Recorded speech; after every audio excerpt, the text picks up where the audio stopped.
wabarakatuh. Perkenalkan, nama saya Cindy Arsida Putri dengan NIM 235333733 dari kelas 3D. Selanjutnya kita akan membahas pada modul 7, yaitu tentang peralihan Ethernet. Ya, mengapa saya harus mengambil modul 7 ini? Selamat datang di Ethernet Switching. Jika Anda berencana untuk menjadi administrator jaringan atau arsitek jaringan, Anda pasti perlu tahu tentang Ethernet dan peralihan Ethernet. Dua teknologi LAN paling menonjol yang digunakan saat ini adalah Ethernet dan WLAN. Ethernet mendukung lebar pita hingga 100 Gbps yang Grayson popularitasnya. Modul ini berisi lab menggunakan WireShare, di mana Anda dapat melihat bingkai Ethernet, dan lab lain tempat Anda melihat alamat MAC perangkat jaringan. Ada juga beberapa video instruksional untuk membantu Anda lebih memahami Ethernet. Setelah menyelesaikan modul ini, Anda juga dapat membuat jaringan yang dialihkan yang menggunakan Ethernet. Nah, ini yang akan dipelajari pada modul 7, yaitu bingkai Ethernet, alamat MAC Ethernet, tabel alamat MAC, kecepatan switch, dan metode penerusan. Selanjutnya kita beralih kepada 7.1, yaitu tentang bingkai Ethernet atau Ethernet frames. Kita akan terjemahkan terlebih dahulu ke bahasa Indonesia. Kita beralihkan. Nah, ini pada 7.1, yaitu enkapsulasi Ethernet. Modul ini dimulai dengan diskusi tentang teknologi Ethernet yang termasuk penjelasan tentang sublapisan MAC dan bidang bingkai Ethernet. Ethernet merupakan salah satu dari dua teknologi LAN yang digunakan saat ini. Yang lainnya adalah LAN nirkabel, WLAN. Ethernet menggunakan komunikasi kabel, termasuk kabel Twisted Pair, sambungan serat optik, dan kabel koaksial. Ethernet beroperasi pada lapisan tautan data dan lapisan fisik. Ethernet merupakan keluarga teknologi jaringan yang ditetapkan dalam standar IEEE 8022 dan 8023. Ethernet mendukung lebar pita data berikut, yaitu kecepatan 10 Mbps, kecepatan 100 Mbps, 1000 Mbps, ya, atau dengan sebutannya 1 Gbps, 1000 Mbps, 4000, bahkan yang paling tertinggi yaitu 100.000 Mbps atau 100 Gbps. Seperti yang ditunjukkan pada gambar ini, standar Ethernet mendefinisikan protokol layer 2 dan teknologi layer 1 Ethernet dan model OSI-nya, yaitu aplikasi presentasi sedang mengangkut jaringan, lalu bawahnya tautan data dan fisik. Sublapisan tautan data yaitu protokol IEEE 802 LAN MAN, termasuk Ethernet menggunakan dua sublapisan terpisah dari lapisan tautan data berikut untuk beroperasi. Sublapisan tersebut adalah Logical Link Control atau LLC dan Media Access Control atau MAC. Seperti yang ditunjukkan pada gambar ini, ingat bahwa LLC dan MAC memiliki peran berikut di lapisan tautan data. Sublapisan LLC, sublapisan IEEE 802.2, ini berkomunikasi antara perangkat lunak jaringan di lapisan atas dan perangkat keras perangkat di lapisan bawah. Sublapisan ini menempatkan informasi dalam bingkai yang mengidentifikasi protokol lapisan jaringan mana yang digunakan untuk bingkai tersebut. Informasi ini memungkinkan beberapa protokol lapisan 3 seperti IPv4 dan IPv6 untuk menggunakan antarmuka jaringan dan media yang sama. Sublapisan MAC, sublapisan ini misalnya IEEE 802.11 atau 802.15 diimplementasikan dalam beberapa perangkat keras dan bertanggung jawab atas enkapsulasi data dan kontrol akses media. Sublapisan ini menyediakan pengalamatan lapisan tautan data dan terintegrasi dengan beberapa teknologi lapisan fisik. Selanjutnya, sublapisan MAC. Sublapisan MAC bertanggung jawab atas enkapsulasi data mengakses media. Enkapsulasi data IE 802.3 mencakup hal berikut. 1. Bingkai Ethernet. Ini adalah struktur internal bingkai Ethernet. 2. Pengelamatan Ethernet. Bingkai Ethernet mencakup alamat MAC, sumber dan tujuan untuk mengirimkan bingkai Ethernet dan NIC Ethernet dan NIC Ethernet pada LAN yang sama. Deteksi kesalahan Ethernet. Bingkai Ethernet menyertakan trailer urutan pemeriksaan bingkai atau FCS yang digunakan untuk deteksi kesalahan mengakses media. Seperti yang ditunjukkan pada gambar ini, sublapisan MAC IE 802.3 mencakup spesifikasi untuk berbagai standar komunikasi Ethernet melalui berbagai jenis media termasuk tembaga dan serat. Di sini ada gambar standar Ethernet di sublapisan MAC. Selanjutnya, bidang bingkai Ethernet, yaitu ukuran bingkai Ethernet minimum adalah 64 byte dan ukuran maksimum yang diharapkan adalah 1518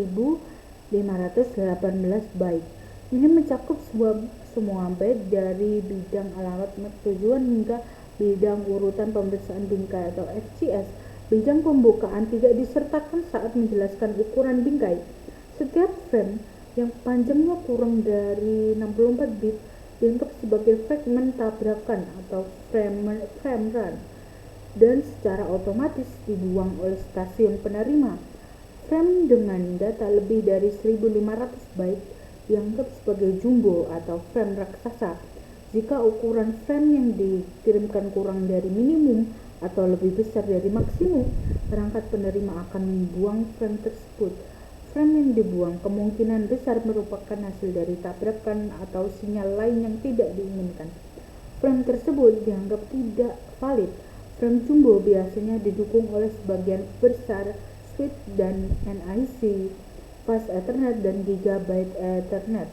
Gambar berikut ini menunjukkan setiap bidang dalam frame Ethernet. Lihat tabel di bawah ini untuk informasi lebih lanjut tentang setiap fungsi setiap bidang. Bidang bingkai Ethernet, yaitu di sini ada 8 bit, 6 bit, 6 bit dan 2 bit. Sedangkan di sebelah kanannya lagi 46 sampai 1500 byte. Sebelahnya lagi 4 byte. Detail bidang bingkai Ethernet ada di sini, yaitu filenya, yaitu bidang pembuka dan pembatas dan bingkai awal, bingkai alamat MAC tujuan dan lain sebagainya. Selanjutnya kita beralih pada 7.2, yaitu tentang alamat MAC Ethernet atau Ethernet MAC Address.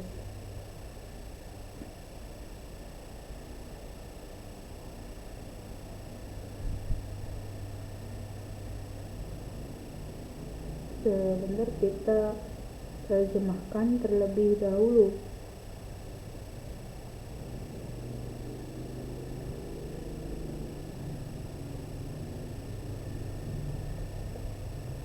Alamat MAC dan heksadesimal. Dalam jaringan alamat IPv4 direpresentasikan menggunakan sistem bilangan desimal basis 10 dan sistem bilangan berbasis 2. Alamat IPv6 dan alamat Ethernet dipresentasikan menggunakan sistem bilangan heksadesimal basis 16. Untuk memahami heksadesimal, pertama-tama Anda harus dapat memahami biner dan desimal. Sistem penomoran heksadesimal menggunakan angka 0 hingga 9 dan huruf A hingga R. Alamat MAC Ethernet terdiri dari nilai biner 48 bit. Heksadesimal digunakan untuk mengidentifikasi alamat Ethernet karena satu digit heksadesimal mewakili 4 bit biner. Oleh karena itu, alamat MAC Ethernet 48 bit dinyatakan hanya menggunakan 12 nilai heksadesimal. Angka tersebut membandingkan nilai desimal dan heksadesimal setara untuk biner 00 hingga 11. Desimal dan biner setara dengan 0 sampai F heksadesimal. Di sini ada gambarnya. Mengingat 8 bit 1 byte adalah pengelompokan biner umum. Biner 00 hingga 11 dapat direpresentasikan dalam heksadesimal sebagai rentang 00 hingga FF, seperti yang ditunjukkan pada gambar berikutnya. Selanjutnya, bila menggunakan heksadesimal, angka 0 di depan selalu ditampilkan untuk melengkapi representasi 8 bit. Misalnya dalam tabel nilai biner 001010 ditampilkan dalam heksadesimal sebagai 0A.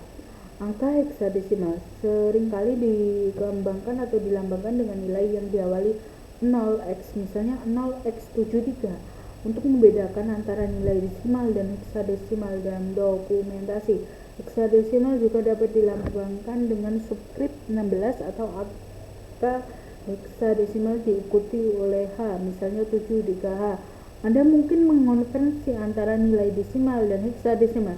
Jika konversi tersebut diperlukan, konversikan nilai desimal atau heksadesimal ke biner, lalu konversikan nilai biner ke desimal atau heksadesimal sebagaimana mestinya.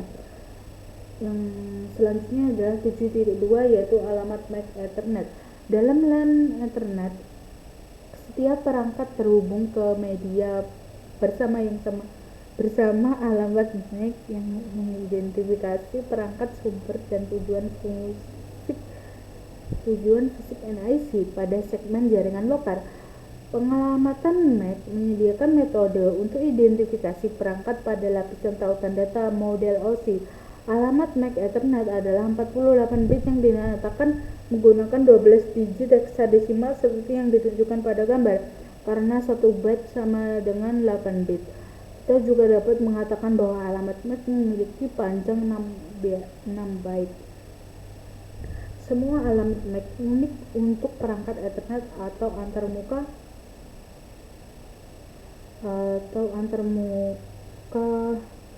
Ethernet. Untuk memastikan hal ini, semua vendor yang menjual perangkat Ethernet harus mendaftar ke IEEE untuk memperoleh kode heksadesimal, yaitu 24 bit atau 3 byte unik yang disebut pengidentifikasi unik organisasi atau OUI. Saat vendor menetapkan alamat MAC ke perangkat antarmuka Ethernet, vendor harus melakukan hal berikut. 1. Gunakan OUI yang ditetapkan sebagai 6 digit heksadesimal pertama.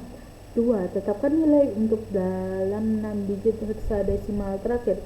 Oleh karena itu, alamat MAC Ethernet terdiri dari 6 kode OUI vendor heksadesimal diikuti oleh 6 nilai yang ditetapkan vendor heksadesimal seperti yang ditunjukkan pada gambar di bawah. Misalnya, asumsikan bahwa Cisco perlu menetapkan alamat MAC yang unik ke perangkat baru.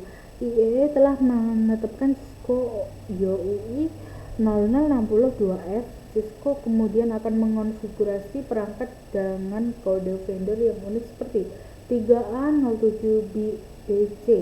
Oleh karena itu, alamat MAC Ethernet perangkat tersebut adalah 0062F 3A07BC. Merupakan tanggung jawab vendor untuk memastikan bahwa tidak ada perangkatnya yang diberi alamat MAC yang sama. Namun, ada kemungkinan alamat MAC duplikat muncul karena kesalahan yang dibuat selama pembuatan. Kesalahan yang dibuat dalam beberapa metode implementasi mesin virtual atau modifikasi yang dibuat menggunakan salah satu beberapa perangkat lunak.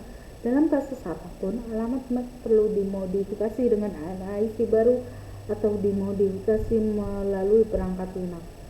Pemrosesan bingkai atau pemrosesan frame. Terkadang alamat MAC disebut sebagai alamat burn-in atau BIA karena alamat tersebut dikodekan secara permanen ke dalam memori hanya baca ROM.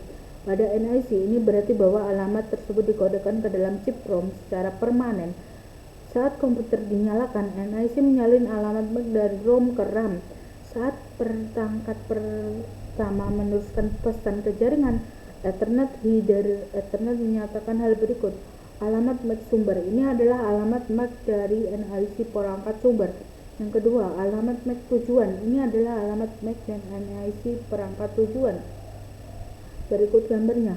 Saat NIC menerima frame Ethernet, NIC akan memeriksa alamat MAC tujuan untuk melihat apakah alamat tersebut cocok dengan alamat MAC. fisik yang tersimpan dalam RAM. Jika tidak ada kecocokan, perangkat tersebut akan membuang frame tersebut. Jika ada kecocokan, perangkat akan meneruskan frame tersebut ke lapisan OSI, tempat proses de-enkapsulasi berlangsung. Perangkat apapun yang menjadi sumber atau tujuan frame Ethernet akan memiliki NIC Ethernet dan karenanya memiliki alamat MAC. Ini termasuk stasiun kerja server, printer, perangkat seluler dan router. Alamat MAC unicast. Dalam Ethernet, alamat MAC yang berbeda digunakan untuk komunikasi unicast siaran dan multicast layer 2. Alamat MAC unicast merupakan alamat unik yang digunakan saat suatu bingkai dikirim dari satu perangkat transmisi ke satu perangkat tujuan. Dan klik putar dalam animasi ini untuk melihat bagaimana frame unicast diproses di bawah ini. Dalam contoh yang ditampilkan dalam animasi, sebuah host alamat IPv4.192.108.1.5 sumber meminta halaman web dari server di alamat tujuan unicast IPv4.192.108.1.200 agar paket unicast dapat dikirim dan diterima. Alamat IPv4 tujuan harus ada di header paket IP. Alamat MAC tujuan yang serupa juga harus dapat di header frame Ethernet. Alamat IP dan alamat MAC yang dihubungkan untuk mengirimkan data ke satu host tujuan tertentu. Proses yang digunakan host sumber untuk menentukan alamat MAC tujuan yang terkait dengan alamat IPv4 dikenal sebagai Address Resolution Protocol atau ARP. Proses yang digunakan host sumber untuk menentukan alamat MAC tujuan yang terkait dengan alamat IPv6 dikenal sebagai Network Discovery atau ND. Alamat MAC penyiaran.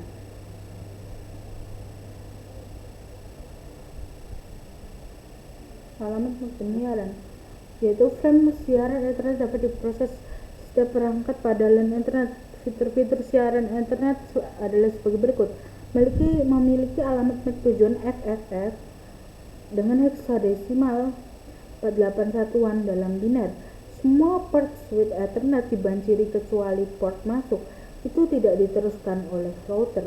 Jika data dienkapsulasi adalah paket siaran IPv4, berarti paket tersebut berisi alamat IPv4 tujuan yang memiliki semua angka 1 di bagian host. Penomoran dalam alamat ini berarti bahwa semua host di jaringan lokal tersebut domain siaran akan menerima dan memproses paket tersebut. Putar animasi di bawah ini. Seperti yang ditunjukkan dalam animasi, host sumber mengirimkan paket siaran IPv4 ke semua perangkat di jaringan. Alamat tujuan IPv4 adalah alamat siaran 192.168.1.255. Ketika paket siaran IPv4 dienkapsulasi dalam bingkai Ethernet, alamat MAC tujuan adalah alamat MAC siaran FFFF dalam heksadesimal 481-an dalam biner. DHCP untuk IPv4 adalah contoh protokol yang menggunakan alamat siaran Ethernet dan IPv4. Namun tidak semua siaran Ethernet membawa paket siaran IPv4. Misalnya, permintaan ARP tidak menggunakan IPv4, tetapi pesan ARP dikirimkan sebagai siaran Ethernet. Alamat MAC multicast.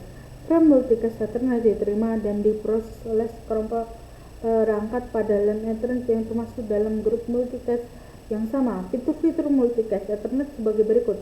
Ada alamat MAC tujuan 01005E ketika data yang dienkapsulasi adalah paket multicast IPv4 dan alamat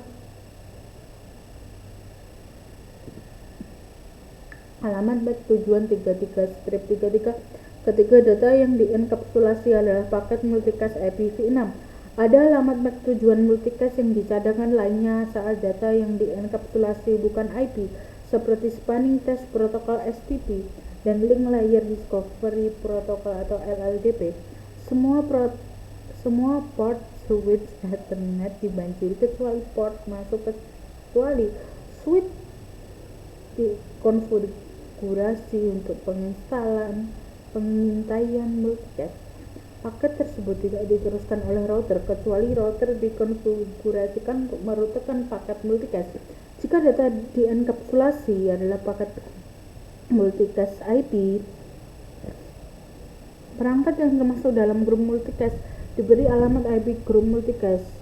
Rentang alamat IPv4 adalah 224.224.0.0 hingga 239.255.255.255. Rentang alamat multicast IPv6 dimulai dengan FF00-8. Karena alamat multicast mewakili kelompok alamat, kadang-kadang disebut grup host, alamat harus hanya dapat digunakan sebagai tujuan paket. Sumbernya akan selalu berupa alamat unicast, seperti hanya alamat unicast dan broadcast. Alamat IP multicast dan merupakan alamat MAC multicast yang sesuai untuk mengirimkan frame pada jaringan lokal. Alamat MAC multicast dikaitkan dengan dan menggunakan otomasi pengelamatan dari alamat multicast IPv4 dan IPv6. Di sini ada animasinya. Selanjutnya adalah 7.3 tabel alamat MAC.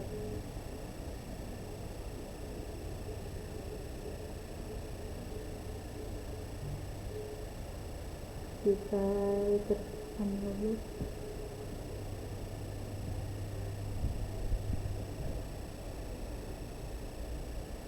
Dasar-dasar switch.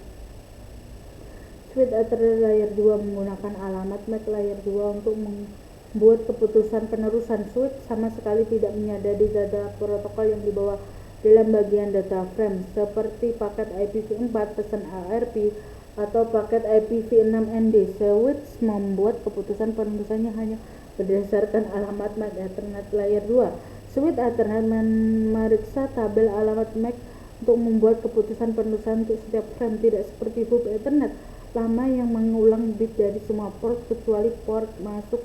Pada gambar switch 4 port baru saja dinyalakan. Tabel tersebut menunjukkan tabel alamat MAC yang belum mempelajari alamat MAC untuk keempat PC yang terhubung. Nah, ini pembelajaran penerusan switch. Selanjutnya adalah memfilter bingkai. Setiap switch menerima frame dari perangkat yang berbeda. Switch dapat mengisi tabel alamat MAC dengan memeriksa alamat MAC sumber dari setiap frame. Saat tabel alamat MAC switch berisi alamat tujuan switch dapat menyaring frame dan menerusnya ke satu port. Selanjutnya video tabel alamat MAC pada switch yang terhubung. Sebuah switch dapat memiliki beberapa alamat MAC yang dikaitkan dengan satu port. Hal ini umum terjadi saat switch terhubung ke switch lain. Switch akan memiliki entry tabel alamat MAC terpisah untuk setiap frame yang diterima dengan alamat MAC dengan sumber yang berbeda. Yang 735 yaitu mengirim frame ke default gateway. Bila perangkat memiliki alamat IP yang berbeda di jaringan jarak jauh, frame Ethernet tidak dapat dikirim langsung ke perangkat tujuan. Sebaliknya, frame Ethernet dikirim ke alamat MAC gateway default router. Nah, di sini ini adalah aktivitasnya. Selanjutnya kita beralih kepada 7.3 yaitu percepatan switch dan metode penerusan.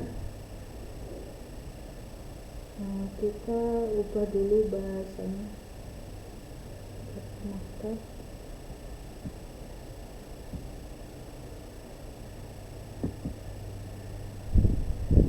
Yaitu metode penerusan bingkai pada switch Cisco.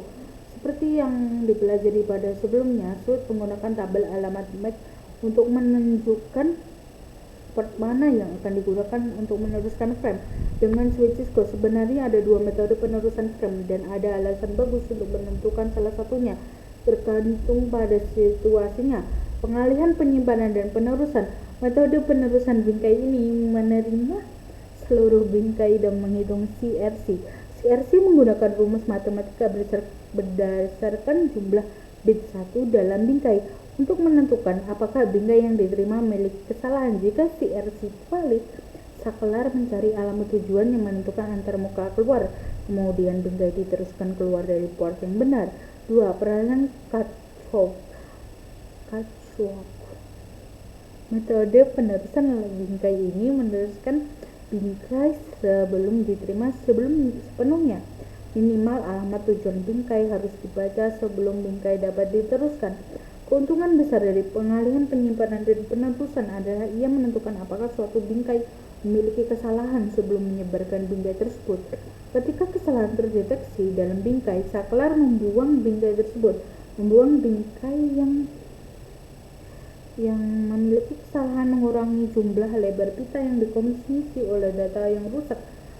Pengalihan penyimpanan dan penerusan diperlukan untuk analisis kualitas layanan QoS pada jaringan konvergen di mana klasifikasi bingkai untuk prioritas lalu lintas diperlukan, misalnya aliran data suara melalui IP.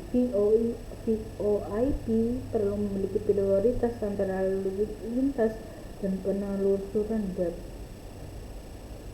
Peralihan Catchwalk. Dalam peralihan Catchwalk, saklar bertindak atas data segera setelah diterima bahkan jika transmisi belum selesai. Saklar menyimpan sebagian frame untuk membaca alamat MAC tujuan sehingga dapat menentukan ke port mana yang harus diteruskan. Alamat MAC tujuan terletak di 6 byte pertama frame setelah pembukaan. Saklar mencari alamat MAC tujuan di tabel pengalihannya, menentukan port antarmuka keluar dan meneruskan frame ke tujuannya melalui port saklar yang ditunjuk. Saklar tidak melakukan pemeriksaan kesalahan apapun pada frame. Selanjutnya adalah buffering memori pada switch.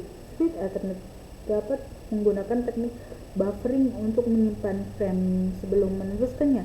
Buffering juga dapat digunakan saat port tujuan karena kongesti. Switch menyimpan frame hingga dapat ditransmisikan.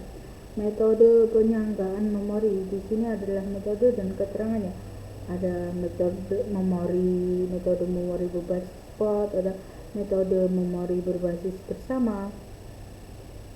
Penyanggaan memori bersama juga menghasilkan kemampuan untuk menyimpan bingkai yang lebih besar dengan kemungkinan lebih sedikit bingkai yang hilang. Hal ini penting dengan pengalihan asimetris yang memungkinkan kecepatan data yang berbeda pada port yang berbeda, seperti yang saat hubungan server ke port saklar 10 Gbps dan PC ke port 1 Gbps. Pengaturan duplex dan kecepatan. Dua pengaturan paling dasar pada switch adalah pengaturan bandwidth, kadang-kadang disebut sebagai kecepatan, dan duplex untuk setiap port switch. Sangat penting bahwa pengaturan duplex dan bandwidth cocok antara port switch dan perangkat yang terhubung seperti komputer atau switch lain.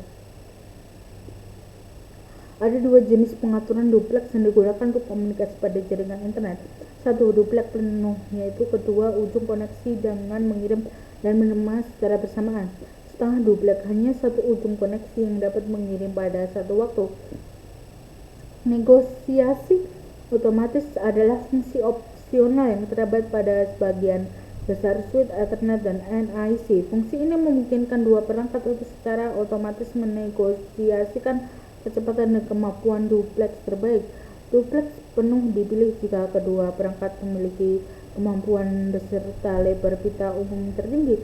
Pada gambar NIC Ethernet untuk PCA dapat beroperasi dalam duplex penuh atau setengah duplex pada 10 Mbps atau 100 Mbps.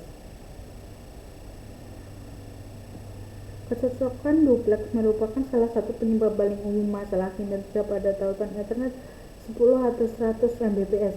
Hal ini terjadi karena satu port pada tautan beroperasi pada half duplex, sementara port lainnya beroperasi pada full duplex seperti yang ditunjukkan pada gambar. Ketidakcocokan duplex terjadi saat satu atau kedua port pada tautan disetel ulang dan proses negosiasi otomatis tidak menghasilkan kedua mitra tautan memiliki konfigurasi yang sama. Hal ini juga dapat terjadi saat pengguna mengonfigurasi ulang satu sisi tautan dan lupa mengonfigurasi ulang sisi lainnya. Kedua sisi tautan harus mengaktifkan negosiasi otomatis atau kedua sisi harus menonaktifkannya.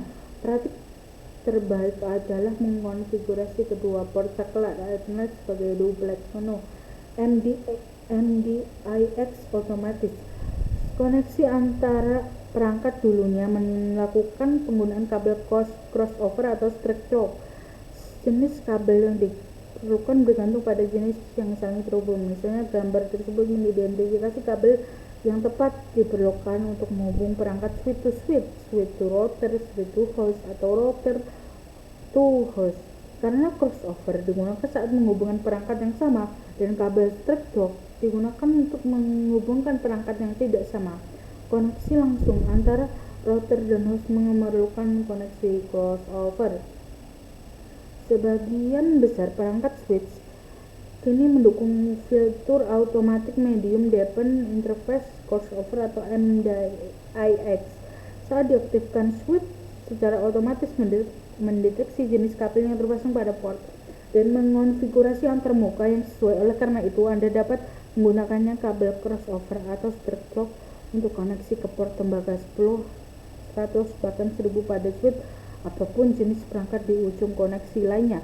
Fitur auto MDIX diaktifkan secara default pada switch menjelaskan Cisco iOS Release 12.2.18 SE atau yang lebih baru.